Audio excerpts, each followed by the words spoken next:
ঋণের বোঝায় যারা জর্জরিত, বিষ্ণু ইসলাম চমৎকার একটা দোয়া শিখিয়েছেন।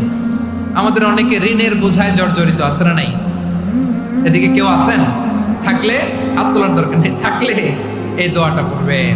এক সাহাবীর নাম আবু উমামা, নামাজের ওয়াক্ত ছাড়া উনি মসজিদে যেয়ে বসে আছে। বিষ্ণু বললেন, কি রে আবু উমামা, নামাজের তো ওয়াক্ত হয় নাই, মসজিদে কি? সাহাবী বলে, হুমুমুন লাজিমাতনি ওয়া দুয়ুন। নবী গো, ঋণের বোঝায় এমন টেনশনে আছি, ঘরে থাকতে পারলাম না, মসজিদে চলে আসছে। বিষ্ণু বলেন, আমি কি তোমার এমন একটা দোয়া শিখাবো যেটা বললে আল্লাহ তাআলা তোমার ঋণের বোঝা হালকা করে দিবে? আবু উমামা বললেন, ইয়া রাসূলুল্লাহ, অবশ্যই শিখাবেন। বিষ্ণু বললেন, তাহলে তুমি পড়বা, আল্লাহুম্মা ইন্নী আউযু বিকা মিনাল হাম্মি ওয়াল হাযান ওয়া আউযু বিকা মিনাল জুবনি ওয়াল বুখল ওয়া আউযু বিকা মিন গালাবাতিদ দাইনি ওয়া কাহরির রিজাল। ও আল্লাহ, তোমার কাছ থেকে দুশ্চিন্তা থেকে পানাহ চাই, কৃপণতা, ভীরুতা, অলসতা,